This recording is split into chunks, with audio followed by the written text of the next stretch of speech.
오늘 우리에게 주시는 하나님의 말씀은 창세기 44장 14절에서 17절까지 말씀입니다. 유다와 그의 형제들이 요셉의 집 앞에 이르니 요셉이 아직 그곳에 있는지라 그의 앞에서 땅에 엎드리니 요셉이 그들에게 이르되 너희가 어찌하여 이런 일을 행하였느냐? 나 같은 사람이 점을 잘 치는 줄을 너희는 알지 못하였느냐? 유다가 말하되 우리가 내 주께 무슨 말을 하오리까? 무슨 설명을 하오리까? 우리가 어떻게 우리의 정직함을 나타내리까?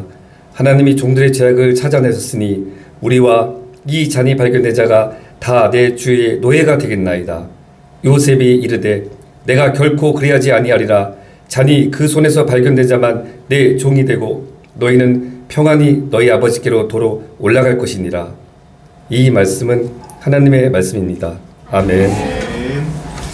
지난 주간에 우리는 유다의 변화된 모습을 함께 살펴보았습니다. 유다는 참 자격 없는 사람이었었죠. 너무 부족한 사람이었습니다. 그러나 하나님께서 그를 변화시키셨고 또 하나님 나라의 위대한 선조가 되도록 그렇게 역사하셨지요. 그리고 이제 요셉이 준비한 잔치에 우리 온 형제들과 베냐민이 참석을 했습니다. 그래서 정말 기쁘고 정말 흥겨운 잔치를 다 함께 펼쳤고, 그래서 지난주에 마지막 말씀이 다 같이 즐거워하였더라라고 말씀이 마무리가 됐지요. 그리고 오늘 창세기 44장 본문에서는 성경 전체에서 가장 아름다운 본문이다라고 그렇게 칭찬받는 본문 중에 하나가 오늘 이 44장에 기록되어 있습니다. 시편의 말씀 또 아가서의 말씀 같이 여러 정말 아름다운 다른 본문들과 함께 이제 어깨를 견줄 만한 그런 아름다운 본문이다라고 그렇게 칭송을 받는 이 본문. 과연 이 본문은 누구의 고백이었을까요? 요셉과 함께 잔치할 때의 그 흥에 겨운 그 잔치에서 부른 노래 가사였을까요? 아니면 기쁨으로 고향으로 돌아가는 형제들의 노래 소리였을까요? 놀랍게도 오늘 그 본문은 자기 목숨을 내어놓는 유다의 눈물 어린 탄원의 본문입니다. 조금 전까지 즐겁고 정말 흥겹고 모두가 즐거워했던 잔치 자리였는데 어떻게 된 일인지 어떤 일이 벌어진 것인지 오늘 본문으로 함께 들어가 보도록 하겠습니다. 오늘 44장 1절을 보면 요셉은 흥겨운 잔치가 끝나자 청지기에게 명령을 합니다. 그래서 형제들이 가지고 온 그 빈 자루에다가 곡식을 가득 채우라고 명령을 하면서 그들이 식량값으로 가져왔던 돈도 다 도로 넣으라고 그렇게 명령을 합니다. 그리고 한 가지를 더 특별한 명령을 내리는데 모두의 자루에 곡식과 돈을 도로 넣고 가장 막내였던 베냐민의 자루에는 곡식과 돈과 함께 요셉이 아주 중요하게 여겼던 은잔을, 총리의 은잔을 그 자루에 함께 몰래 넣으라고 특별한 지시를 내립니다. 이 은잔은 우리 형제들과 함께 잔치 자리에서 요셉이 사용했던 아주 중요한, 굉장히 중요한 공식적인 그런 역할을 하는 그런 잔이었어요. 그 은잔을 집어넣으라고 명령을 합니다. 그리고 하루를 지내고 다음날 아침 형제들이 일찍 일어납니다. 고향으로 돌아갈 마음에 막 들떴겠죠. 자루 속에 뭐가 들었는지도 모르고 식량이 차 있다는 그 자루를 다시 되돌려 받고 기쁜 마음으로 이제 고향을 향해 떠나게 됩니다. 가족들을 살릴 식량을 마련했습니다. 그동안에 억류되어 있었던 시므온도 풀려났죠. 건강하게 돌아왔습니다. 무엇보다도 아버지가 그토록 당부했던 그 베냐민도 안전하고 무사하게 지금 다시 데리고 갈 수 있게 된 것이죠. 얼마나 기뻤겠습니까? 얼마나 행복했겠습니까? 더군다나 그렇게 무섭고 그렇게 엄하게 얘기했던 총리, 누군지는 아직 모르죠. 그 총리가 자기들이 왔는데 얼마나 따뜻하게 환대를 해줬어요. 잔치를 베풀어주고 먹을 것을 주고 특별히 베냐민을 더 그렇게 환대해준 그 총리 덕분에 더 기쁜 마음으로 그들은 돌아가고 있었을 것입니다. 그렇게 애굽 성을 벗어나서 한참을 즐겁게 콧노래를 부르면서 가고 있는데 형제들이 갑자기 뒤에서 저 멀리서 한 무리의 군대가 자신을 추격해오는 것을 발견하게 됩니다. 자세히 보니까 가장 앞에 요셉의 집에 있었던 그 익숙한 얼굴 청지기가 앞장서서 군사들을 이끌고 막 쫓아오고 있는 거예요. 왕실의 경비 부대가 추격하고 있는 겁니다. 형제들은 긴장합니다. 군대를 이끌고 따라온다는 건 예사한 일이 아니기 때문이죠. 마침내 형제들 앞에 선 이 청지기가 엄한 얼굴로 그들에게 이야기를 합니다. 4절과 5절입니다. 너희가 어찌하여 선을 악으로 갚느냐? 이것은 내 주인이 가지고 마시며 늘 점치는 데에 쓰는 것이 아니냐? 너희가 이같이 하니 악하도다. 형제들이 배은망덕하게도 그렇게 잘 대해준 총리의 은잔을 훔쳐갔다는 겁니다.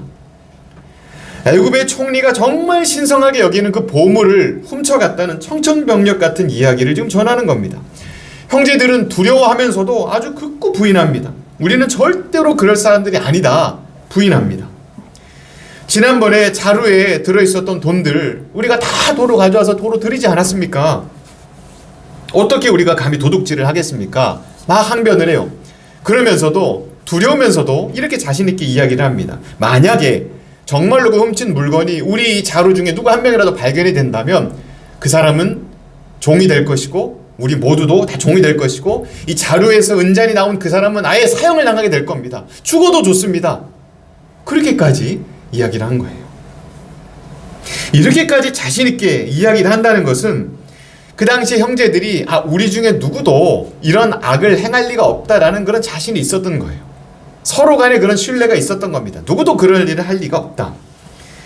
그런데 원래 이 형제들 정말 죄가 많은 사람들이었죠. 정말 부족한 사람들이었습니다. 그런데 변화된 유다, 지난번에 우리 함께 봤죠. 변화된 이 유다의 리더십 아래에서 다른 모든 형제들도 변화가 된 거예요.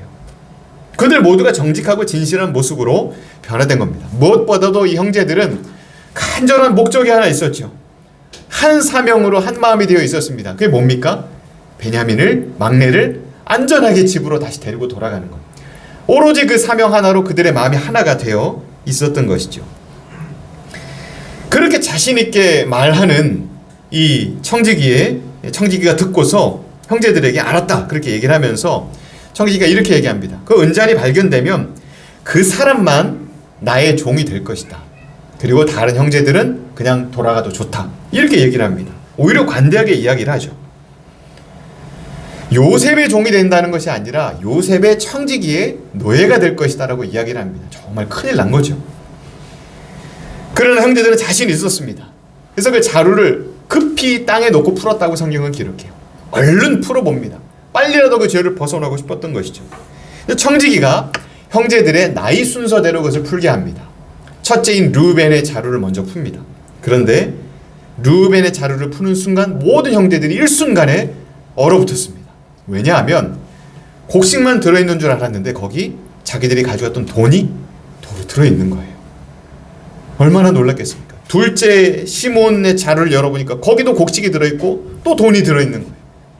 셋째 레위의 자루를 열어봐도 또 곡식이 있고 또 돈이 있는 겁니다.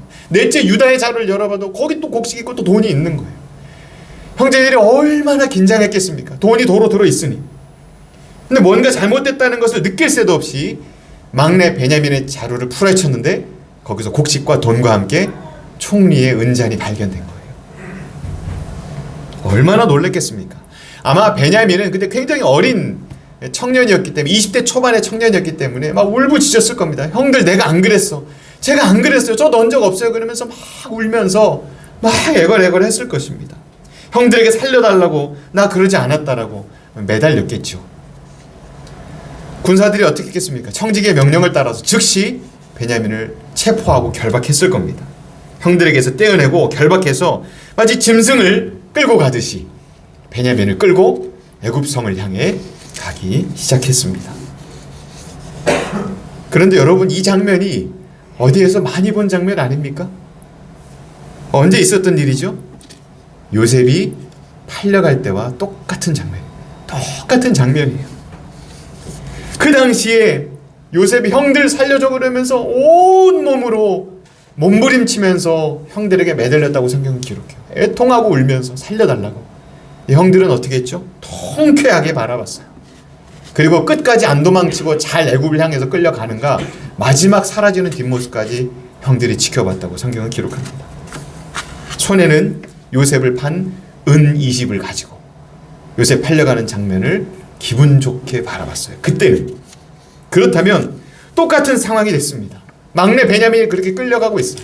죄도 없이. 형제들은 어떻게 했을까요? 13절입니다.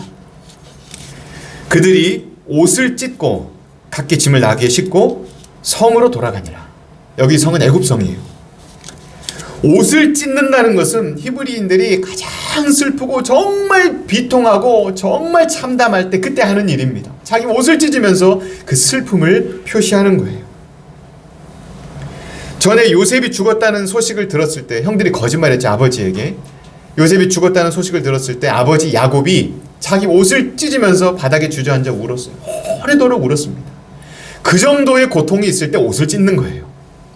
그런데 오늘 형제들이 끌려가는 베냐민 앞에서 자기들의 옷을 찢습니다. 비통해하고 슬퍼합니다. 그리고 모든 짐을 얼른 다시 챙겨서 베냐민의 뒤를 따라가요. 군사들이 뒤를 따라갑니다.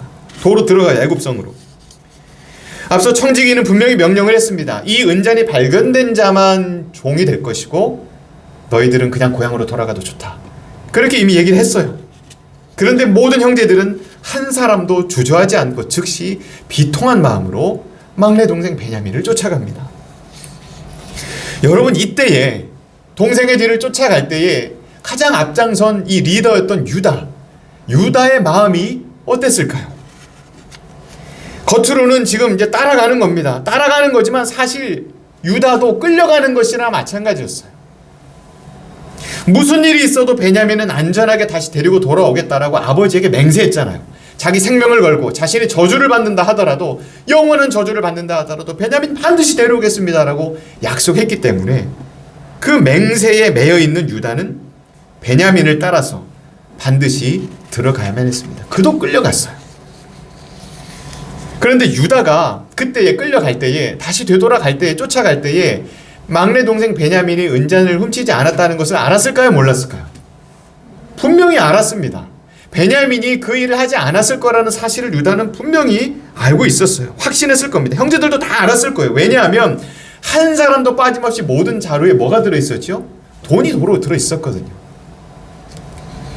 자루에 돈과 은잔이 함께 들어있었다는 것은 총리가 그렇게 하라고 명령한 거다. 형제들은 다 알고 있었어요. 총리가 지시하고 계획한 일이라는 것을 알고 있었습니다. 베냐민이 훔쳤지 않았다는 것을 유다는 알고 있었어요. 그러나 이 억울하고 이 비통한 상황에서 유다가 한 가지 깨닫는 것이 있었어요. 20년 전에 아무런 죄 없이 은 20에 동생 요셉이 팔려갈 때, 그때 요셉의 마음이 얼마나 원통했을까, 얼마나 비통하고 얼마나 아팠을까, 그것을 유다가 그때 비로소 깨닫게 됩니다. 똑같이 끌려가고 있는 이 상황 속에서 지금 베냐민이 끌려갈 때는 10명의 형들이 자기 옷을 찢고 슬퍼하고 비통하면서 지금 베냐민의 뒤를 따라가고 있어요. 그를 지켜주기 위해서. 그런데 요셉은 혼자 끌려갔어요. 아무도 지켜줄 수 있는 사람이 없었습니다. 그 사지에 가면 다시는 얼굴을 보지 못하게 된 그 죽음의 땅에 노예로 끌려가는 그 요셉. 그 요셉이 버림받고 혼자 끌려갈 때 얼마나 무섭고 얼마나 두려웠을까요? 17살이었어요 그때 요셉이. 그 끌려갔던 요셉을 생각할 때 아마 유다의 마음은 고통스러워서 견딜 수가 없었을 거예요. 그 어린 것이 얼마나 무섭고 두렵고 비통했을까. 그리고 또 한 가지를 절절하게 깨닫습니다. 하나님이 이 똑같은 상황을 통해서 지금 자신의 죄를 드러나게 하신다는 것을 유다는 깨달았어요. 유다의 제안이었죠. 쟤 죽여본들 우리가 무슨 유익이 있겠냐. 쟤를 팔아버리면 쟤도 없어지고 돈도 받을 수 있지라고 말했던 게 유다였어요. 너무 악한 마음으로 동생을 팔았던 것이 유다였습니다. 유다는 지금 끌려가고는 있지만 이 은잔에 대해서는 죄가 없어요. 유다가 훔치지 않았기 때문에, 베냐민도 훔치지 않았기 때문에 적어도 은잔에 대해서는 죄가 없습니다. 그렇지만 아무 죄 없는 요셉을 죽음으로 내몰았던 그때의 죄, 더 큰 죄, 그 죄값을 하나님이 지금 이 상황을 통해서 자기에게 묻고 계시다라는 것을 유다는 깨달았어요. 요셉이 살아만 있다면 어떻게 해서라도 이 죄를 좀 돌이켜보고 만회하고 싶었을 겁니다. 그런데 요셉은 더 이상 세상에 없어요. 무슨 방법을 쓰더라도 어떤 방법을 쓰더라도 요셉에게 지은 죄를 갚을 길이 없습니다. 씻을 수도 없어요. 피의 값을 흘렸는데 그 피값으로 요셉의 죄를 대신하려면 이제 뭐만 남았습니까? 자기의 피값으로 그 목숨을 대신하는 방법밖에는 안 남은 거예요. 베냐민이 군사들에게 거칠게 끌려갑니다. 그리고 그 뒤를 형제들이 비통하게 따라갑니다. 애굽의 성이 점점 가까이 다가옵니다. 너무 억울한 상황이에요. 훔치지 않은 것이 분명하지만 그렇다라고 하고 실제로 은잔이 발견됐으니 뭐라고 말도 못하고 억울한 상황이지만 총리가 사용하는 그 신성한 은잔을 훔쳤다라는 그 죄명으로 실제로 훔친 것이 증거도 드러났기 때문에 그 죄명으로 끌려갔을 때 그들 앞에는 즉결 심판이 기다리고 있었습니다.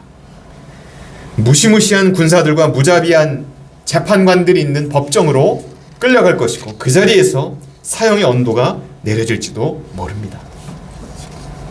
그런데 앞장서서 가는 애굽 성에서 앞장서서 가는 이 청지기가 베냐민을 데리고 가는 방향이 좀 이상해요. 이상합니다. 원래대로라면 군사들이 지키고 있는 법정으로 갔어야 됐어요. 집무실이 있고 총리의 집무실이 있고 또 애굽의 공적인 장소들이 있는 그곳으로 갔어야 됩니다. 그런데 청지기는 그곳으로 베냐민 형제들을 데려가는 것이 아니라 아주 익숙한 전혀 엉뚱한 다른 장소로 그들을 데리고 가는 거예요. 그리고 오늘 본문에서 가장 은혜로운 구절이 14절에 등장을 합니다. 14절 같이 한번 읽어볼까요? 14절 말씀 같이 읽습니다.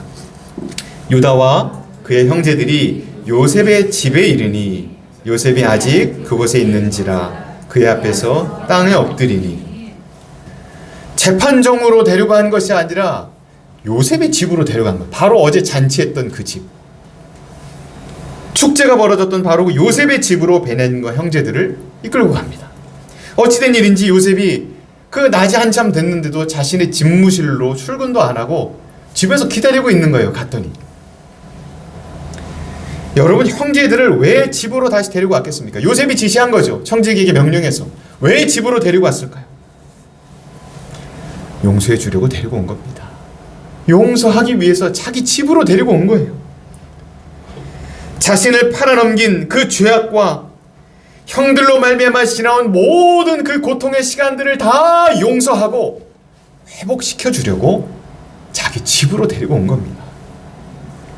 여기 요셉의 마음과 뜻이 담겨 있습니다.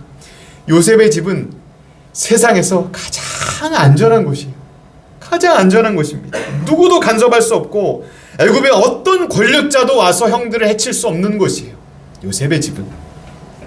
그 집의 주인이 요셉이기 때문입니다. 용서해 주기 위해서 부른 요셉이 그 집의 주인이기 때문이에요. 그러므로 요셉의 집은 이제 곧 펼쳐질 회개와 용서와 은혜의 처소였어요. 비록 형제들은 몰랐지만, 두려움 가운데 끌려왔지만 그곳은 은혜와 회복의 집이었습니다. 그들을 다시 살리는 구원의 집이었어요. 마침내 형제들 앞에 요셉이 섭니다. 바로 어제까지만 해도 너무나 따뜻하고 온화한 얼굴로 자기들을 대접했던 총리의 얼굴이 너무 무섭고 엄한 얼굴로 다시 되돌아가 있었어요. 형제들은 요셉 앞에서 바짝 엎드립니다. 총리가 정말 서슬퍼런 목소리로 엄포를 놓습니다. 15절입니다. 요셉이 그들에게 이르되 너희가 어찌하여 이런 일을 행하였느냐? 나 같은 사람이 점을 잘 치는 줄을 너희는 알지 못하였느냐? 너희가 범인인 줄 나는 알고 있었지. 그렇게 엄포를 놓는 겁니다. 어찌하여 이런 일을 행하였느냐? 내가 은혜를 베풀어서 너희를 대접하고 자루에 돈까지 도로 넣어줬는데 어찌하여 이런 악을 행할 수가 있느냐? 막 꾸짖는 겁니다. 여기 점을 잘 치는 사람이다 라고 말하죠. 그 당시 애국과 바벨론을 비롯한 이 고대 근동에서는 이 잔으로 점을 치는 일들이 좀 있었습니다. 특히 지도자급에서 그런 일들을 많이 했는데, 잔에 물이나 기름을 가득 채워놓고 거기에 방울을 떨어뜨려서 그 방울이 떨어지는 모습, 또 퍼지는 물결의 모습, 거기 비치는 그림자, 이런 것들을 통해서 그 당시 점을 쳤다고 합니다. 그리고 중요한 결정들을 내렸어요. 우상숭배죠. 우상숭배적인 아주 미신입니다. 하나님의 백성이었던 요셉, 당연히 그런 미신적인 점을 치는 일을 하지 않았습니다. 요셉은 어떤 권세를 가지고 있었습니까? 선지를 창조하시고 온 우주를 주관하시며 역사를 주관하시는 하나님께 직접 여쭙고 기도하고 직접 응답을 받는 권세를 이미 가진 사람이었어요. 요셉은 점을 치는 일은 하지 않았습니다. 그러나 그럼에도 불구하고 이렇게 말한 이유는 철저하게 자신을 숨기기 위함이었어요. 내가 애굽의 총리다라는 것을 끝까지 숨기기 위함이었습니다. 그리고 그들의 본심을 애굽의 총리로서 밝혀내기 위한 그런 계획이었던 거죠. 사실 모든 것이 마지막 테스트를 위한 요셉의 정교한 디자인이었고 계획이었습니다. 그런데 형들의 마음은 어떻겠습니까? 엎드려 있는 형들의 마음은 너무 두려웠을 거예요. 자신의 목숨을 쥐고 있는 이 권력자가 화가 났다는 것, 얼마나 두려운 상황입니까? 그런데 그때 유다가 형제들을 대표해서 리더였기 때문에 이 총리 앞에 엎드려서 아주 이상한 고백을 하나래요. 앞뒤가 좀 안 맞는 고백을 합니다. 16절입니다. 유다가 말하되 우리가 내 주께 무슨 말을 하오리이까? 무슨 설명을 하오리이까? 우리가 어떻게 우리의 정직함을 나타내리이까? 하나님이 종들의 죄악을 찾아내셨으니 우리와 이 잔이 발견된 자가 다 내 주의 노예가 되겠나이다. 한마디로 이런 말이에요. 우리는 죄를 짓지 않았지만 우리는 죄인입니다. 그렇게 말을 하는 거예요. 앞뒤가 안 맞죠. 죄를 안 지었는데 죄인이라는 겁니다. 아무도 총리의 은잔을 훔친 사람은 없지만 사실 그것보다 더 큰 죄가 있는 사람들입니다. 라는 그런 고백이에요. 유다는 그 죄를 하나님이 찾아내셨다라고 고백합니다. 형제들의 죄, 은잔을 훔치지 않았기 때문에 자신들은 정직하고 죄가 없지만, 죄를 안 지었지만 사실은 그보다 더 큰 죄가 있는데 그게 지금 하나님께서 드러내셨어요. 무슨 죄입니까? 아무 죄 없는 동생 요셉을 팔아넘긴 거죠. 사지로 팔아넘긴 바로 그 죄입니다. 그 죄값으로 자신들 모두가 노예가 되겠다라고 지금 고백하고 있는 것입니다. 유다는 알지 못했죠. 지금 자기 앞에 서 있는 총리가 누군지 모릅니다. 그런데 지금 유다는 자기는 알지 못했지만 자기 손으로 팔아넘긴 동생 앞에서 지금 회개하고 있는 거예요. 자기 죄를 다 드러내놓고 자신이 잘못했고 자신이 죄를 지었고 자신은 벌을 받아 마땅하고 이것이 바로 하나님 앞에 치르는 죄의 대가라고 눈물로 지금 회개로 고백하고 있는 것입니다. 철저하게 회개하고 있는 것입니다. 그런데 그 말을 들은 요셉이 거절합니다. 아니, 오직 잔이 발견된 저 베냐민만 내가 종으로 삼을 것이다. 나머지는 죄가 없으니 다 돌아가라. 돌아가라라고 말하면서 고향으로 돌아가라 하지 않고 평안히 너희 아버지에게로 돌아가라 이렇게 말을 합니다. 17절에 기록되어 있죠. 그 자리 내 손에서 발견된 자만 내 종이 되고 너희는 평안히 너희 아버지께로 돌아 올라갈 것이니라. 요셉은 일부러 이렇게 얘기한 겁니다. 의도적이에요. 20년 전에 자신을 팔고 은 20을 대가로 받고 자기를 팔아넘긴 뒤에 모든 형제들이 다 아버지에게로 돌아갔습니다. 돈 들고 기쁜 마음으로 아버지에게 돌아갔어요. 그런데 똑같이 지금도 너희 다 베냐민 버리고 내가 다시 준 돈 가지고 곡식 가지고 베냐민은 놔두고 너희는 돌아가라. 의도적으로 이렇게 얘기한 겁니다. 자, 이 마지막 테스트에서 유다는 어디를 향했을까요? 총리가 가도 된다고 했습니다. 자, 그럼 유다는 어디로 갔을까요? 그러나 유다는 오히려 죽음을 향하여 한 걸음을 더 내딛습니다. 18절을 보시기 바랍니다. 18절에 유다가 그에게 가까이 가서라고 기록하죠. 여러분, 고대 시대에 지금 이 상황에서 목숨을 내놓는 일입니다. 총리에게 가까이 갔다는 것은. 고향 땅과 아버지를 향해 나아가는 것이 아니라 목숨을 걸고 요셉을 향해 나아갑니다. 그 당시 문화에서 누구든지 허락 없이 왕에게 나갔다라는 것은 그 자리에서 처형입니다. 죽음을 각오하는 일이에요. 더군다나 지금 자신들에게 분노한 권력자에게, 자신들의 목숨을 쥐고 흔들고 있는 권력자에게 함부로 가까이 나아간다. 목숨을 내놓았다는 뜻입니다. 유다가 자기 스스로 고백한 것처럼 요셉은 지금 이집트의 왕이었던 바로 왕과 동등한 권위를 가졌던 애굽의 통치자였어요. 왕과 같은 그 총리에게 유다가 목숨을 걸고 나갑니다. 그리고 그의 앞에서 마침내 유다의 간곡한 탄원이 시작됩니다. 바로 이 유다의 탄원이 성경에서 문학적으로도 영적으로도 가장 아름다운 본문 중에 하나라고 칭송받는 본문입니다. 유다는 먼저 자신의 아버지에 대한 이야기를 시작합니다. 기나긴 야곱에 대한 이야기를 긴 소개를 시작합니다. 그동안에 요셉이 사실은 알게 모르게 혹은 자신도 모르게 너희 아버지 안녕하시냐, 아직도 살아계시다 그러면서 아버지 얘기를 많이 했었죠. 유다가 그것을 기억하고 요셉이 총리가 관심 있어하는 그 아버지 이야기로 탄원을 시작합니다. 나이 많은 아버지가 생애 말년에 두 아들을 얻었습니다. 그런데 두 아들 중에 첫째는 죽고 막내가 지금 여기 베냐민입니다. 그렇게 얘기합니다. 그런데 여러분, 이 고백이 굉장히 중요해요. 두 아들 중에 첫째는 죽었다라고 말합니다. 전에는 뭐라고 말했죠? 요셉이 없어졌다고 얼버무렸어요. 누구 책임인 줄도 모르겠고 어쨌든 없어졌습니다라고 말했습니다. 그런데 지금은 요셉이 죽었다라고 정확하게 이야기를 해요. 사실 이제는 이 정직한 고백은 이 동생이 죽은 것은 내가 죽인 것이나 다름없습니다. 어디서 어떻게 죽었는지는 알지 못하지만 사지로 내몰고 거기 팔아넘긴 것이 접니다. 제 손으로 죽인 겁니다. 우리 손으로 죽인 거예요 라는 정직한 고백인 것입니다. 첫째는 죽고. 누구 앞에서 이 고백을 하고 있습니까? 지금 당사자 앞에서 이 고백을 하고 있는 거예요. 그리고 이어갑니다. 나이 많으신 아버지, 이제 하나 남았는데 저 사랑하는 막내 아들 베냐민 다시 데리고 가지 못하면 아버지 두 아들 모두 잃어버리고 결국 슬픔 중에 돌아가실 것입니다. 간곡하게 호소합니다. 그리고 32절에서 속이지 않고 한치의 오차도 없이 아버지에게 맹세했던 그 맹세를 그대로 다시 말합니다. 주의 종이 내 아버지에게 아이를 담보하기를 내가 이를 아버지께로 데리고 돌아오지 아니하면 영영이 아버지께 죄짐을 지리이다.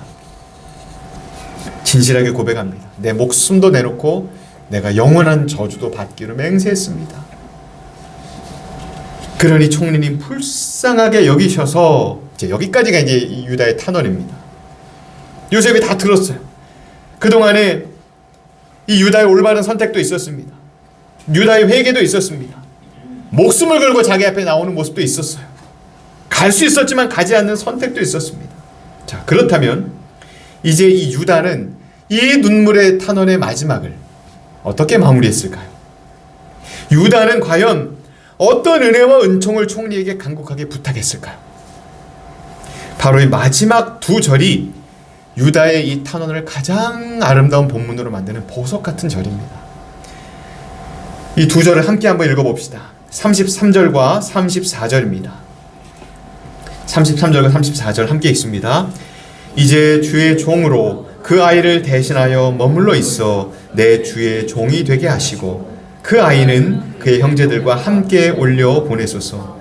그 아이가 나와 함께 가지 아니하면 내가 어찌 내 아버지에게로 올라갈 수 있으리이까. 두렵건대 제 해가 내 아버지에게 미침을 보리이다. 내가 대신 남겠습니다.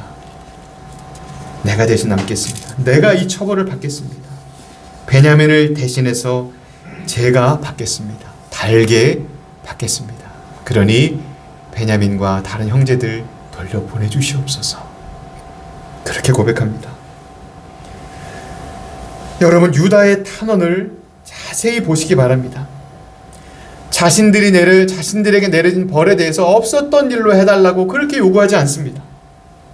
자신들은 그러지 않았다라고 끝까지 부인하지도 않아요. 다 받아들입니다. 다 인정합니다. 중요한 것은 유다가 총리의 처벌을 그대로 받아들였다는 거예요. 이것이 중요합니다.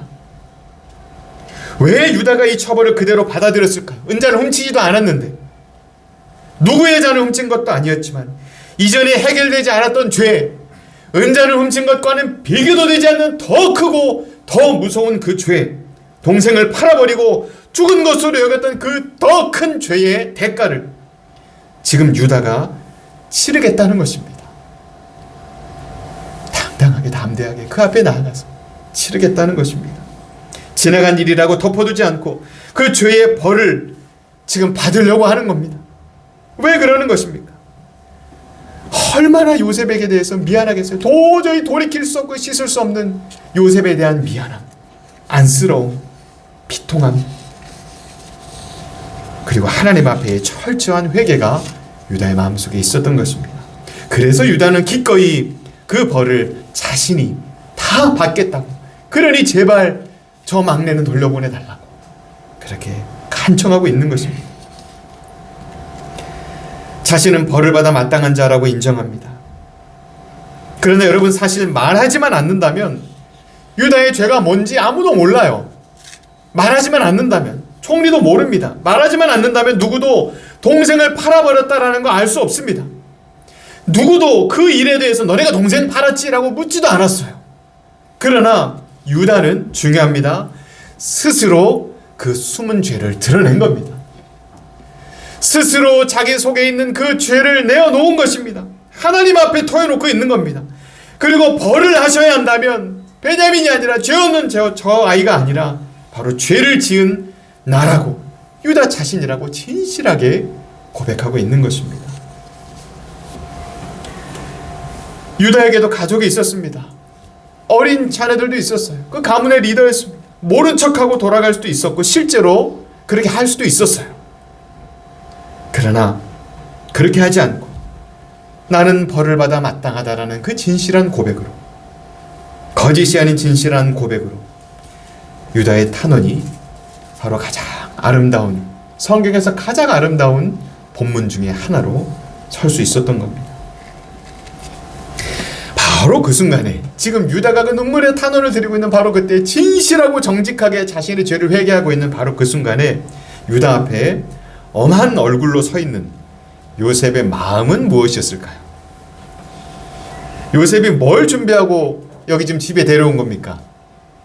용서해 주려고 데리고 온 거예요. 사실 요셉의 용서는 이미 시작됐어요. 집으로 데리고 온 것부터 벌써 용서는 시작됐습니다. 용서해 주려고 이 모든 지금까지 일들을 요셉은 다 계획했어요. 그리고 이루어 왔습니다. 요셉의 마음은 형들을 용서하고 회복시켜주고자 하는 열망으로 사실 가득 차 있었어. 그 자리에 요셉이 형들을 다시 데리고 온 것이 어딥니까? 사형을 언도할 수 있는 재판정이나 수많은 사람들 앞에서 공개적으로 수치를 주고 모욕을 줄 수 있는 그런 애굽의 광장으로 데리고 오지 않았어요. 요셉은 아무도 볼 수 없고 아무도 건드릴 수 없는 자기 집으로 형들을 데리고 왔습니다. 애굽에서 가장 안전한 요셉의 집으로 데리고 돌아왔어요. 용서해 주려고, 회복해 주려고, 다시 일으켜 주려고. 사랑하는 성도 여러분, 창세기 요셉의 이야기에서 요셉은 예수님을 예표합니다. 그리고 죄 많은 유다, 연약하고 죄 많은 우리의 모습을 보여주죠. 그러므로 오늘 우리도 마찬가지입니다. 늘 넘어지죠. 우리 너무나 실수를 많이 합니다. 늘 넘어집니다. 반복해서 죄짓고 여전히 해결하지 못하는 죄와 그 죄로 말미암아 그 무거운 짐과 죄책감으로 몸부림치는 것이 바로 우리들의 모습이에요. 그런 우리를, 죽어 마땅한 우리를 하나님은 어디로 인도하십니까? 하나님은 우리를 어디로 인도하시나요? 율법의 정죄가 쏟아지는 재판정으로 인도하십니까? 만천하의 죄가 다 공개되도록 온 세상에 우리의 죄를 공개시키시고 우리에게 형벌을 주시는 곳으로, 수치를 주시는 곳으로 인도하시나요? 아닙니다.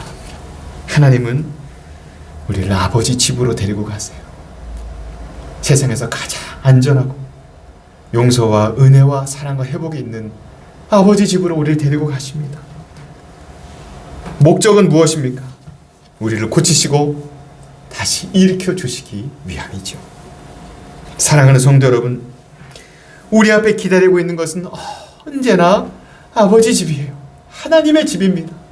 우리가 어떤 죄를 짓고 어디로 곁길로 가고 아무리 어느 곳에 가서 방황하고 아무리 잘못 산다 하더라도 우리 앞에 기다리고 있는 것은 아버지 집이에요. 결국은 아버지 집에 돌아오게 됩니다.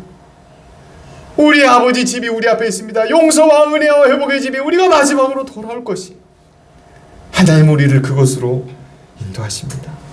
나를 사랑하시고 끝까지 용서하시는 아버지께서 그 아버지 집에, 요셉이 자기 집에 여전히 머물러 있었는지라 말씀하신 것처럼 하나님은 그 집에서 떠나지 아니하시고 우리를 기다리고 계세요. 기다리고 계세요. 용서해 주시려고, 회복시켜 주시려고. 그렇다면 아버지 집에 들어간 우리, 아버지 앞에 선 우리, 그 집에 다시 들어간 우리의 모습과 우리의 자세는 어떠해야 될까요? 여러분, 창세기 44장에서 오늘 우리에게 주시는 깨달음의 말씀이 바로 이것입니다. 우리에게 주시는 말씀이에요. 유다가 요셉 앞에서 그러했던 것처럼 우리의 회개는 진실해야 합니다. 진실한 회개를 드려야 돼요. 하나님이 우리를 사랑하시고 용서하신다고 해서 그 사랑과 용서를 함부로 여겨서는 절대로 안 됩니다. 당연히 받을 수 있는 것으로 여겨서는 안 돼요. 여러분, 우리의 죄는 무서운 것입니다. 우리의 죄가 씻어지려면 예수님의 목숨이 버려져야 될 만큼 우리의 죄는 무서운 거예요. 죄는 없었던 일로 할 수 있는 게 아닙니다. 죄가 없어지려면 누군가가 그 대가를 지불해야 돼요.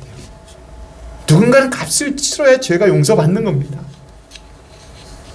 사랑하는 성도 여러분, 우리의 죄가 용서받고 우리의 죄가 사해지고 우리가 깨끗해지기 위해서는, 그래서 우리가 하나님의 자녀와 백성이 되기 위해서는 그 죄의 대가를 위해서 예수님이 목숨을 버리셨어야만 했어요. 예수님이 우리를 대신해서 죽으셨기 때문에, 다 지불하셨기 때문에 우리의 죄가 없어진 겁니다. 그냥 없던 일로 해줄 게가 아니에요. 예수님이 우리의 죄를 대신해서 지불하신 겁니다. 자기 생명으로.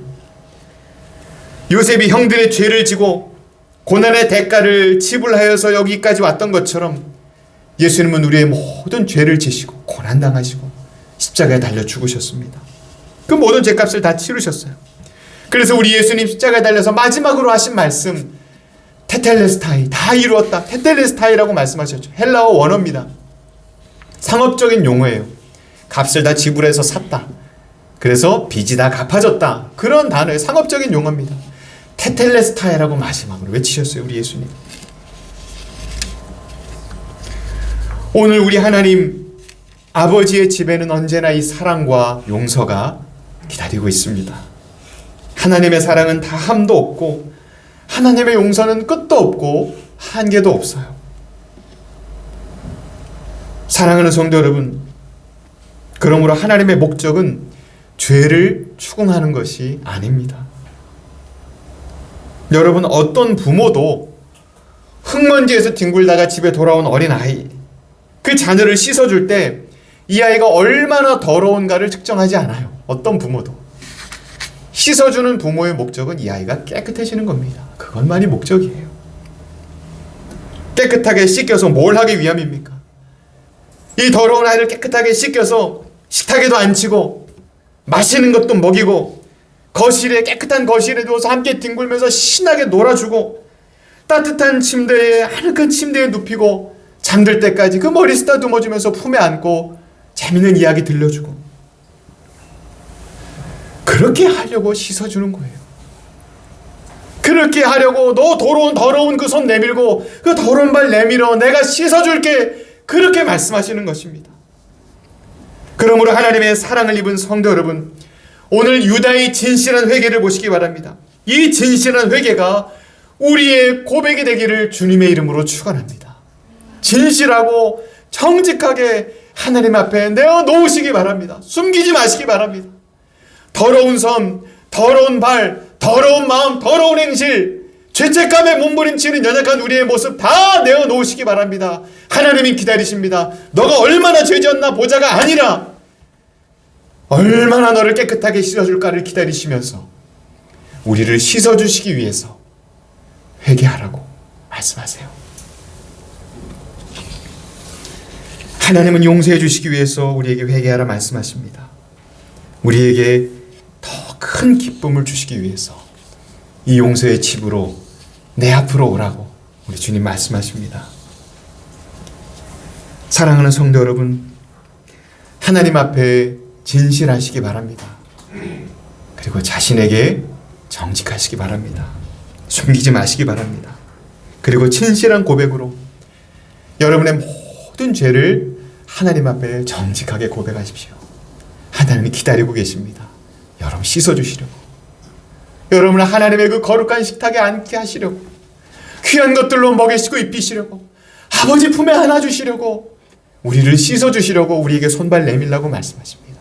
그 주님 앞에, 하나님 앞에 진실하고 자신에게 정직하게 숨김 없이 다 고백함으로 온전함과 깨끗함과 아름다운 회복과 큰 용서의 그 기쁨 다 누리시는 여러분 모두가 되시기를 존귀하신 주님의 이름으로 축원합니다. 아멘.